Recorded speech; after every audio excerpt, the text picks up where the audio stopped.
Okay, ladies and gentlemen, it is 5:34 p.m. I'm going to call this meeting to order. Thank you, everyone, for being here. We'll start with introductions of the table. I'll start with myself, and then we'll start at the right. I'm Eliza Vasquez, chairperson. I'm a commercial real estate appraiser and realtor in town. Hello, everyone. My name is Clady Quesada. I work in the Communications and Public Relations Department for Brownsville PUB. Good afternoon, everyone. Griselda Munoz. I represent manufacturing. I work for Creative Liquid Coatings. Good afternoon. My name is Sergio Martinez, and I work at UTRGV. Good afternoon. My name is Patricia Cavazos, and I work for BISD. Good afternoon, everybody. My name is Adriana Contreras. I'm an insurance agent broker here in Brownsville. Good afternoon, everyone. My name is Miguel Angel Patiño. I work on the healthcare industry. I'm a nurse and also a medical lab technologist. Good afternoon, everyone. My name is Sol, and I work at Workforce Solutions Cameron. Good afternoon. My name is Ernesto Estrada, and I'm tech support. Good afternoon. My name is Arnulfo Mejia. I'm with the substations and relaying department from Brownsville PUB. Good afternoon. My name is Ruben Saldivar. I work with customer service department with Brownsville PUB. Good afternoon. My name is Alma Portillo. I work for communications and administrative services. Good afternoon. My name is Jose Cuellar, and I am the fleet services manager and work with the fleet management department. Good afternoon. My name is Marie Leal, and I am the Director of Special Projects, Water, Wastewater Engineering, Planning, and Operations. Good afternoon. Monica Cavazos, Director of Finance with Brownsville PB. Good afternoon. Carlos Mata, IT. Good afternoon. This is Juan Carres. Work for the treatment department here in Brownsville PUB. Good afternoon. My name is Julieta Castro, and I work for the customer service department with PUB. Good afternoon. Estrella Solórzano, Acting Director of Communication and Administrative Services.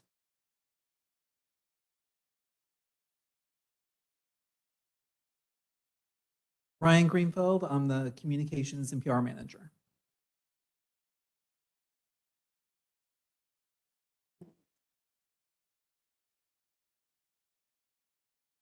Thank you all for being here.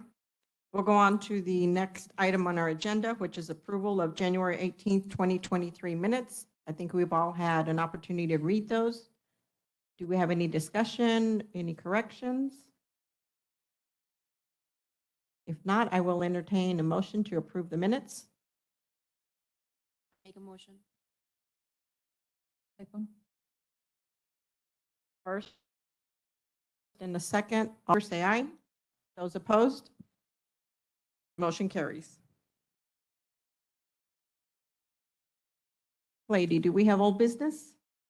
Well, I was going to also talk about it on the new business, but we did mention at last meeting that starting in March, our PUBCAP chair is going to do a presentation for our board on the discussions and on the topics that have been discussed in these meetings, and also anything else you'd like to add for it. And so we should start preparing that, Eliza, for March.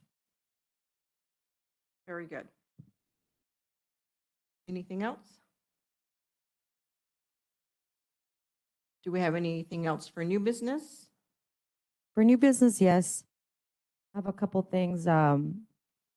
BPUB always celebrates Charo Days as well with the city.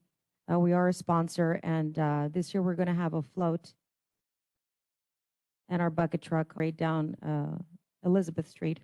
So we're working on that, and I also want to mention Sombrero Fest. There are a few opportunities for volunteer. So if the PUBCAP would like to be a part of it, you're more than welcome to let me know by this Friday if you would be available for a couple hours. During Sombrero Fest, we have a booth, and essentially all you do is, we have a game of Loteria, Resaca Loteria, that BPUB owns, and we play with the children, and we give things and prizes away to them. It's going to be, we're going to be out there from about noon or 11 to 5 p.m.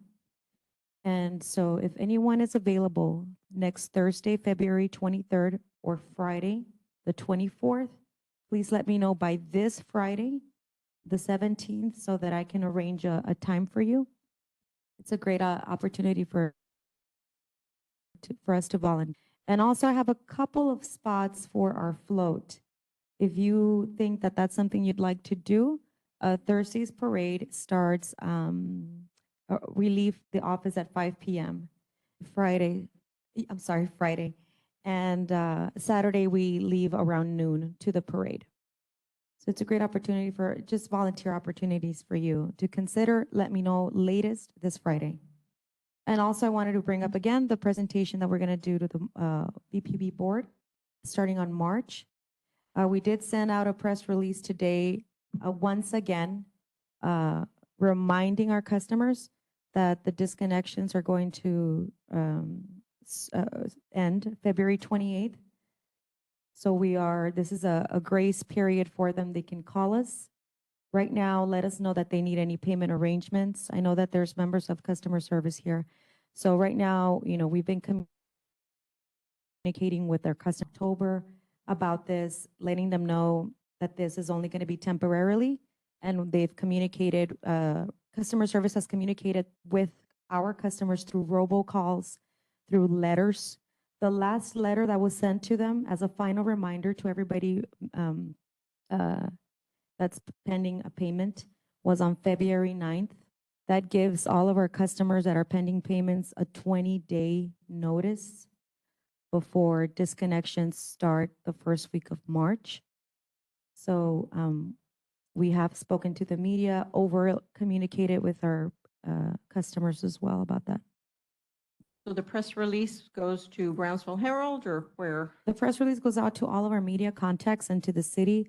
Also, we have some local positions on our contact list. And so it goes out to everybody. We did have an interview today with Channel 4 and Channel 5 actually, while I was here, requested another interview. So it goes out to all the media. We posted on our social media since we've been reminding people since October about that. So we've been out there. I'd like to thank the communications department for their efforts in getting that word out. And I'm glad to see that we're back in the community and involved and engaged with Shower Days. That's nice. That's all I have. Yes, sir.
It's a good thing to do, and it's anonymous, so we don't know who the participants are.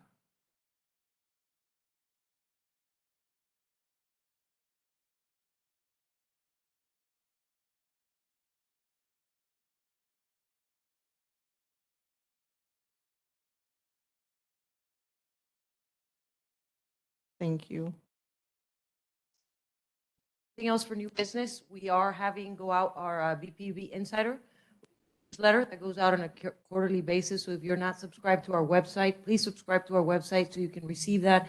It provides a recap of the most important communications that have gone out, especially the ones that impact the community regarding road closures, reminders. We do have the statement that was released from the board as well. These the scholarship, a lot of the things that we're doing, it's all recapped in one single email. So I do invite you to subscribe. Let people know to subscribe.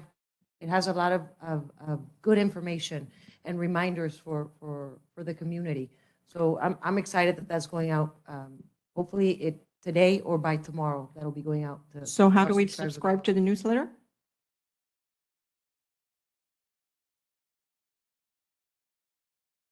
I'll provide that to you.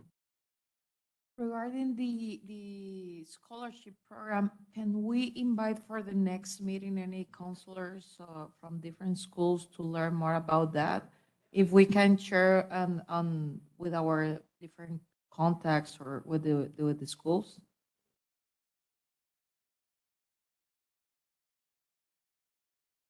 Anyone who's interested in learning more, we definitely encourage them to come. We do also, though, have an outreach program that we do every year when we start the scholarships up and contact the schools in the service territory. Usually provide them like a packet of information with like a poster that they can print out and put up, some information as far as like contact information. So we do try to get in touch with the counselors as much as possible, but if we can get some activity involvement in here, that'd be even better. Okay, perfect. Thank you. We How also many- have a set up an interview for the noon show on Channel 4, where we're gonna go and have it's like a little talk show at around noon, and we're gonna share that information. We're gonna talk about the scholarships. How many applications have we historically gotten in the past, received in the past? I would say it kind of varies a little bit, but I'd say usually it's around 100, a little more, a little less, depending on the year. Okay, thank you. We have nothing else under new business. We'll go on to the next item. I believe we have a presentation from Ms. Monica Cavazos, Bond Ordinance Special Covenant, Section 33L, requirements pertaining to the disposition of Tenasca equity funds. You have the floor, Ms. Monica. Thank you.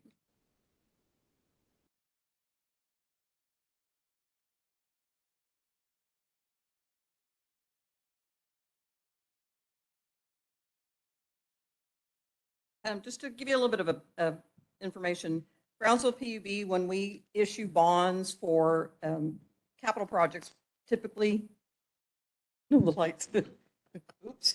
In order to issue bonds, long-term bonds for revenue bonds, we have to go to the city of Brownsville for authorization. We do not have the power to set rates or to issue bonds. We have to request the approval of the city commission. And part of the process, our board does a resolution, then we go to the city commission and they pass an ordinance. And the current ordinance that we have is from our last bond ordinance, our last bond refunding in 2022. We restructured the bond, the outstanding debt in 2005. And so the current ordinance is based on the 2005 ordinance. It is at every time that we issue bonds, but just with minor language pertaining to that particular issue, the dates and that. But the basis of the entire bond ordinance, the covenants in it are still applicable every time we issue bonds. And they guide the way that, because we do issue bonds that are sold in the public, to the public, they guide the way that our finances are done and the flow of our funds. And within those bond ordinances, we have bond special covenants.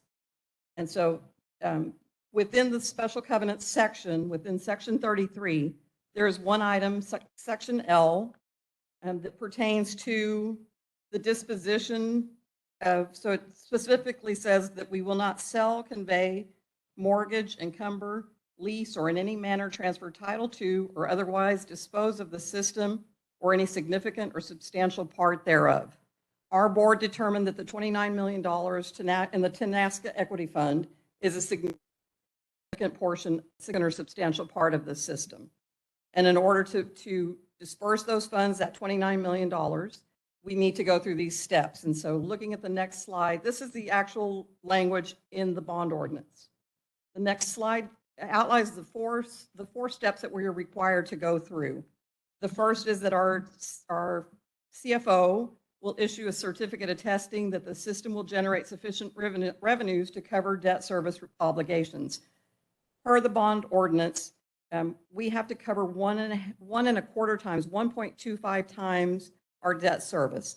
So if we have a debt service requirement, which is, for us, the debt service, our annual payments involve principal and interest, similar to a mortgage. You have principal and interest. And so we have those annual debt service payments. We have to generate sufficient revenue to have 1.25 times. We typically target at least 1.5 times, and generally we average around 2 the debt service coverage requirement in revenues. So that is a requirement that we have 1.25 times, and we have to be in compliance with that as an obligation to our debt, to our bond holders, the people that purchase our bonds. So we do have to certify that we will generate sufficient revenues to cover those debt service requirements. The governing body has to make a finding and determination in alignment with the certificate. So our board of directors has to make a finding in alignment with the certificate issued by our CFO. And then our board recommends action based on a written certification from a nationally recognized consulting engineering firm. And then our rating agencies, because we issue bonds, part of that process is that there's 3 rating agencies that we deal with: Standard & Poor's, Moody's, and Fitch. And they have to evaluate, so they have to provide us letters affirming that the action that we plan to take will not result in a withdrawal or lowering of our rating. They have different rating levels for each of the rating agencies on the underlying finances that support the debt that we've issued. So our board did determine that it is a significant portion, and so they did authorize us to follow the steps within the Section 33L of the bond ordinance. The first step of that process was to issue a request for qualifications for engineering services to evaluate the electric system capabilities.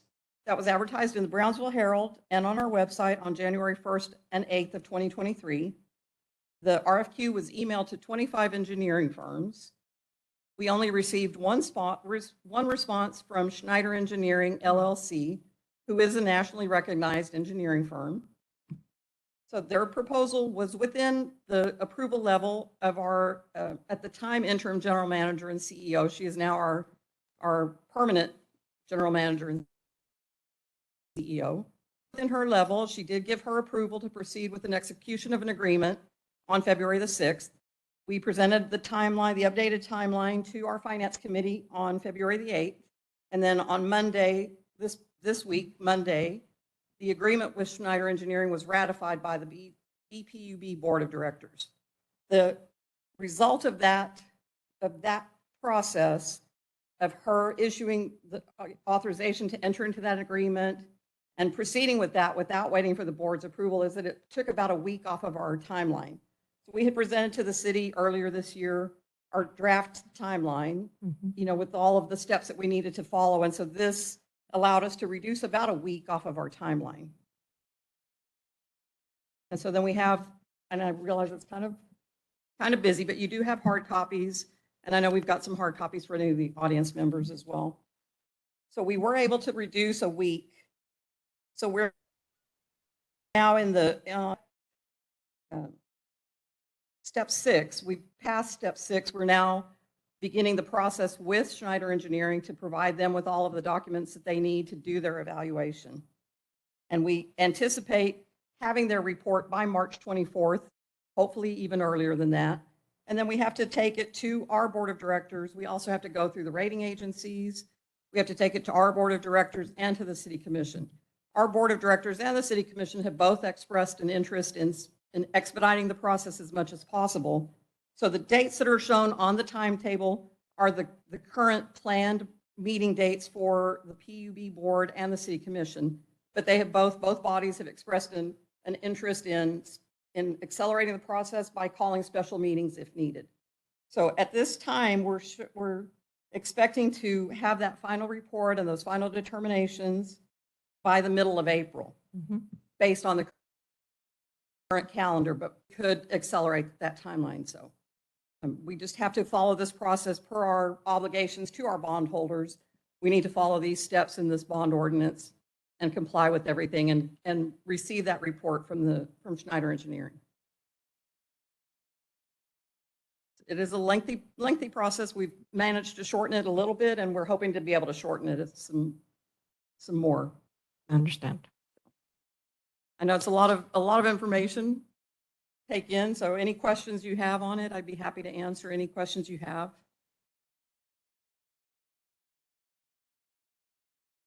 So what happens at the end of the middle of April? So the final steps are our CFO will, based on the evaluation of the engineering firm and based on their recommendations on whether it will or will not affect the system and our ability to provide service to our customers, he will make that determination, based on their final report, he'll make that certification that it will not harm the utility and that we can still meet our debt obligations. He'll make that recommendation to our board. They will affirm his recommendations and take it to the city.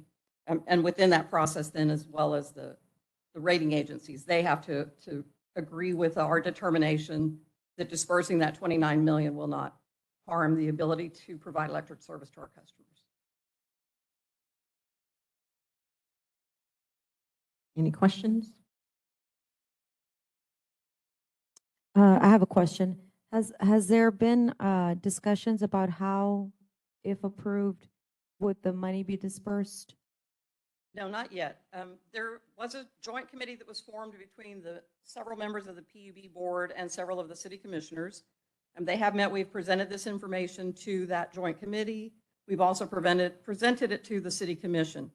So they have met, but they have not gotten to that level of detail yet. And we're looking at millions of lines of data of our billing records from the period of time where the revenues were collected. And so there are some suggestions and some ideas that have been, discussed or thought about, but nothing definite yet. There's, that joint committee will have to come to an agreement of the best way to proceed with distributing the funds once all of this process is followed and the determination is made that there is no issue with distributing those funds. Do we have a timeline for that committee? No. They had their first meeting in January. The committee was formed in October. They had their first meeting in January. They have not scheduled a follow-up meeting yet that I'm aware of, to our knowledge.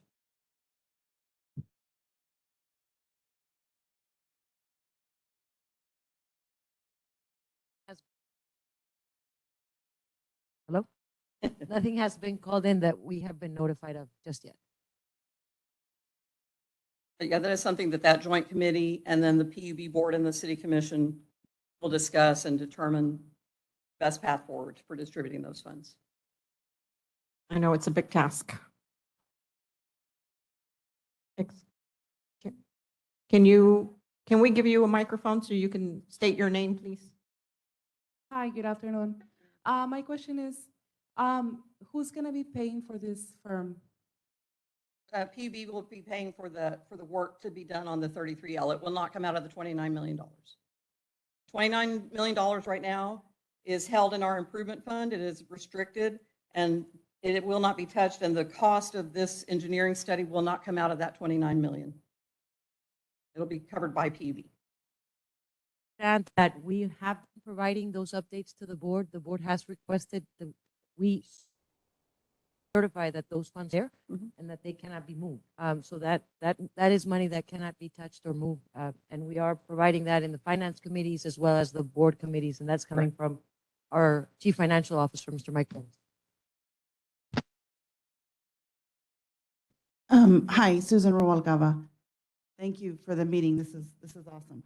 I have a question. There are several steps in order for us to be able to determine if the PUB can continue to function if we distribute back to the ratepayers the $29 million. In those steps, obviously, the engineering firm needs to attest that you won't, go against your debt. I think at the commission meeting they mentioned, I think it's Miguel, right? The one that's in charge. He mentioned that I think you're at a 1.52 debt. Yeah, the requirements in the bond ordinance are 1.25 times our annual debt service. Our annual debt service right now is about 20 million. Okay, And so we have to have 1.25 times. We typically budget at about 1.5 times. mhm, okay. And so, I mean, I think that that probably would pass through, but as far as Fitch, Moody, and the other, if they come back and say, your rating will drop, or they may withdraw, is that going to halt the distribution of the 29 million immediately? No, no. I mean, Okay, they will make their determination and they will Okay. provide us letters with their opinions, but our Mhm. board can still take whatever action they choose to, with or without those, not based solely on the letters from. they're the not rating dependent agencies. on that, is what I Not mean. dependent on that to Okay. make their decision. Okay, and then you may or not be able to answer this question. One of the things I've been very curious about with the 29 million, I know about 14 million is residential, 15 million is commercial. It's been in an equity fund since the beginning of, I think, the first 3 years is when we did the funds for the equity, right? First 3 or 4 years. 2014, 15, Yeah. and 16. Have those 29 million been making money through interest? And if so, where is that money? So because it is part of the improvement fund and part of the language in our bond ordinance, there are certain funds where the interest stays with the fund. We have certain restricted funds that are for payments of the debt service. In case that we don't have sufficient revenue, we have reserve funds. And so based on the language in the bond ordinance, certain funds keep their interest and certain funds, the interest goes into the plant fund and it's used for operations and improvement. So the interest generated by that 29 million over from 2014 through now does not stay with the $29 million. It goes back into the fund and is used for capital projects and other purposes. Okay, thank you. Just to add to that, that's a very good, we've heard that question in the past. We have discussed commission as well, and we've provided the same information. Right. Because I know that question has come up. So, thank you, Mom. Yeah. And I apologize, I don't know offhand if our bond ordinance, if the full bond ordinance is listed by itself on our website, but whenever we issue bonds, we publish an official statement, and that has the language of the bond, of the ordinance in the official statement, and that definitely is on our website as well. But I'll look and see if our bond ordinance by itself is on the website as well. It's a public document, it's approved by the city commission, and you can see the language in there as far as which funds keep their interest and which funds the interest goes back into the pool. How much do the bonds pay out in interest? How much do they? The bonds that you issue out, do they pay out amount or interest To the bondholders, you mean? Yeah, yes. To the people that we've sold the bonds to? There's different interest rates. It depends. Each issue is different. And within each issue, they're anywhere from 20 to 30 years. And so each year can have a different coupon rate, a different interest rate for the bondholders. And actually, all of that information is in our official statement as well. Good questions. Any other questions? Thank you, Ms. Monica. Thank you.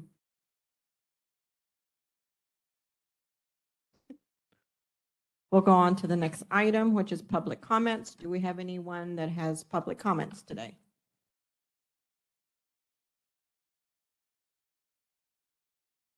If we have no public comments, we'll go on to the next item. Our next meeting will be March 15th, 2023. We'll be back in our regular board meeting room. I wanted to ask if that was a good day for everybody. I know that it's spring break week, and I'm not sure if everybody's going to be available. Just want to double check with the panel. I'm available. Available? I won't be available. That's my birthday. No, but I'll be out of town. Happy early birthday. Okay, so March 15 then still? Okay. Go ahead. Yes, ma'am.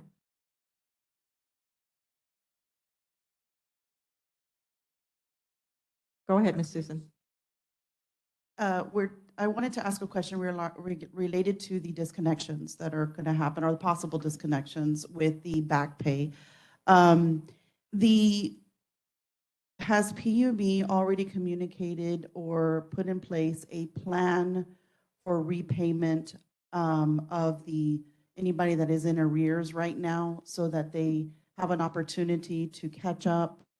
And if so, where would they contact in order to arrange that? Because I know that I still get a lot of questions regarding that since I've been speaking up and out quite a bit. And I know that dealing with the elderly and fragile and indigent population that I do as a nurse, I have a lot of patients that are real worried about that. So could you Yes. explain?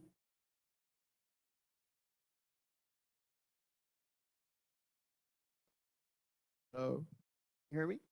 Hi. Well, I work with customer service. So on Monday, our director at our regular board meeting discussed this issue. And so we're going to start doing payment arrangements for the customers. There is a list that we have of people that have not paid anything since October till now. So we are willing to work with them. You'd be surprised that most of those people are not the elderly that are affected. So we are making payment arrangements with them. The plan is to have them within a 2 to 3 month period on a plan arrangement because we don't want them going over to the summer. Because once the summer months hit, then the summer energy are going to start piling up, and that's just going to kind of dig them more into the hole. So we are going to be helping people out. We already started to reach out to some of the customers as well. With the reminder letters, we've gotten a lot of calls through customer service. So we've been dealing with those kind of customers and we've been giving them payment options. For the time period now, they want us to pay for the outstanding bill that's due now, say your February bill, and then we'll help you with your past due balance, which is for your October till now. So the right now, the main thing would be like your February bill, maybe it's like less than $200. And then from there, the remaining balance will help you out with a payment plan. And our communication we've been trying to do this kind of since October, just kind of making sure to remind people, even if you can't necessarily pay now, since there is no disconnections, like reach out to us now so that we can go ahead and put you on this payment plan, or if you need some kind of assistance, you can apply now so that it'll be in place by the time, March comes around. So we're trying to make sure to send the message, come talk to us, we can work with you. Sorry, one thing I forgot to mention. There's other companies that have jumped on board from the state that are state associated that are helping our local customers. Now, give it that it might be an online application. That's something that customers would need to review. We're more than willing to help them out when they go to our customer service area. They can log in through our computers and try to help them out in that aspect to provide help for the people that don't have any web access or online access, things like that. But there are state companies that are helping them out as well as K-Cost as well. On those cards, there's some phone numbers and names of people or agencies that are helping out our local customers. Something that's been created that our field, I believe our field meter readers are the ones that are carrying them and giving a customer so they have an easy access on how to access the assistance programs. Some of the feedback that I've heard is that it takes a little bit of time to get a response. Like every application, you go through the application process. And when we have a lot of people at the same time trying to submit an application for assistance, it might delay the process a little bit. But know that they are working through those. That's why we try to push it earlier so people could start submitting those requests. There's money available. We have been giving out. I don't have the numbers for our customer service. Ryan might be more familiar with what those numbers are. But we have been helping a lot of customers. We want to continue for customers to apply because those resources are available. K-Cost is a good number to call because they'll try to look at all of the programs that are available and try to get you to the right one that fits the customer. needs. Correct. So again, we're trying to do the best that we can to push it out to the community and let them know that these are available. Again, like every application, it takes a little bit of time to receive a response. Be patient. Don't let that stop you from submitting that request. Also, K-Cost is also working now. They used to just only help out with electrical funds. Now they're helping out with your water as well.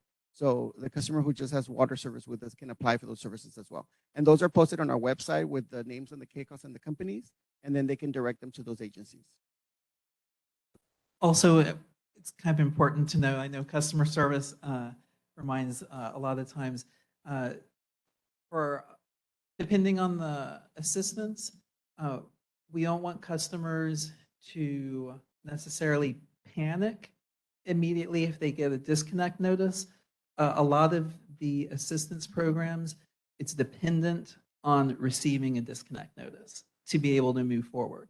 So if you don't have, and that's also why in some cases maybe there hasn't been as much progress that's been able to be made during these few months because there are no disconnect notices going out. Right. Correct. Right. No, Correct. but- So the disconnect notice is dependent on the service, them to receive funds. And they usually go back to us because I didn't receive it, the post office lost it or whatever. So they want a reprint of that letter or something. So it's very important to those customers asking for assistance. I believe that's the number one requirement that they have. Pay costs, and I believe the state agency, Texas Utility is the name of the agency. I'm not too familiar with that agency since it's brand new to us. Our collections department is the one that deals more with them. But if they have any customers that you might know that might need assistance, they can contact us. We'll direct them to the right department for that.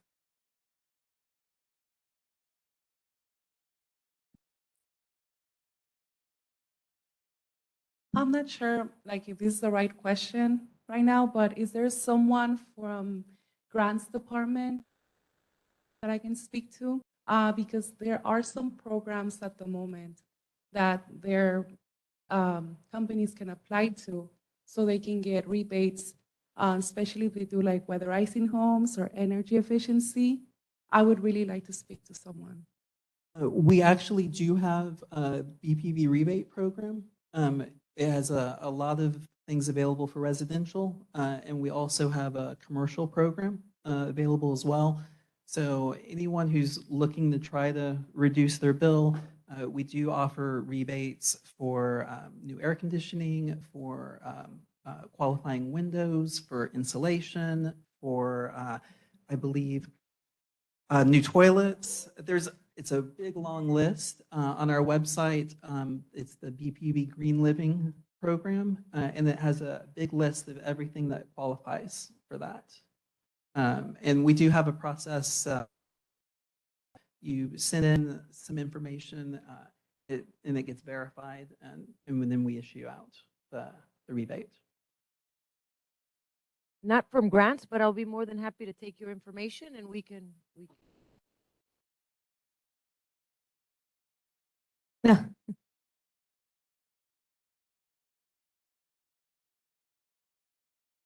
For our PUBCAP members, for our members of the community, I can't emphasize enough. Customers are struggling. We have the assistance programs. We have payment arrangements. Please communicate, help us in communicating, not to wait till the last moment. I know that they did mention the disconnect notice, but there are payments arrangements. We can begin the application process on some of these things. Contact our customer service, go to our website, follow us on social media.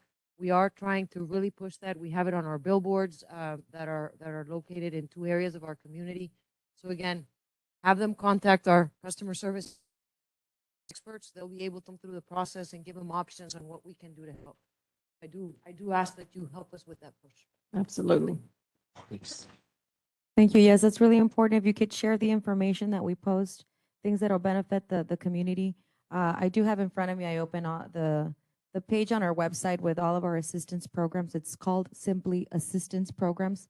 If you just go to our website at brownsville-pub.com, and we offer payment arrangements. We have the SHARE program, which serves more as a backup if you're not qualified for a lot of these other state programs, state-funded programs. You probably more than likely will be qualified for the SHARE. So you spoke about the elderly. We have one especially for 62 years of age or older, the Elderly Low Income Assistance Program, the CAP, Comprehensive Energy Assistance, the Texas Utility Help, which is the newest one, and it helps households with financial payments and utility payments, and the Low Income Water Assistance Program. So we do encourage everyone to share that information also on your sites. As an FYI, a lot of people are Correct. SHARE program, if you don't qualify, a lot of these state funded programs will require the applicant to be a U.S. citizen. However, with SHARE program, we do not require that you are a U.S. citizen. So we do when when KCOST and the other organization qualify the people who are going to receive funds through the state, they also provide the list of the people who didn't. And so they fall under project share. So it's your safety net in a way. So I would say don't be discouraged if you're not a U.S. citizen. There's always that help. Wanted to add that these programs are for residential customers only, not for commercial customers. We do get a lot of commercial customers calling us, letting us know we didn't qualify, things like that. But these are just for residential customers, and especially the elderly, things like that. Another thing, we get a lot of handfuls of customers coming in at the last minute when the serviceman is out there to disconnect, and then they would like for us to stop the disconnect or make an arrangement at that point in time. By that point in time, they have to pay the past due. So it's very important that if they do need an arrangement or need some assistance, they call us beforehand, because they will receive a reminder letter, they'll receive a reminder phone call, and they'll receive the bill. So they'll have 3 formats before they get any kind of disconnection on there. Okay. And there are some elderly programs where if you're 62 years old or older, you're considered to be a senior account. So those accounts receive from the due date an additional 17 days more on their bills. On the disconnect. I'm sorry. Yes, ma'am. I want to share real quick since we're talking about programs. The community action, the first one listed here, they also do, they weatherize homes. So they go out in the community and they put like window panels, they'll put insulation in your home, help you if you have the fridge is not working, the stove. They do a lot of things out there. So if you guys know anybody in the community, they need to apply for it because it's going to help them save on their electric bill. Thank you. Any other public comments? If that's all the business we have, I do want to say thank you to our guests. That's the reason PUBCAP is here, for you to, our doors are open for you to come and voice your concerns or opinions. So we appreciate your being here. One more thing. Yes, ma'am. The March board meeting is going to be on March 8th on a Wednesday and not on the usual Monday. Time is the same. It's at 5:30 p.m. Correct. March 8th. Okay, if we have nothing more to discuss, I will entertain a motion to adjourn. Make a motion? Second that? All those in favor? Aye. Those opposed? It is 6:17. I will call this meeting adjourned. Thank you, everyone. Appreciate your time.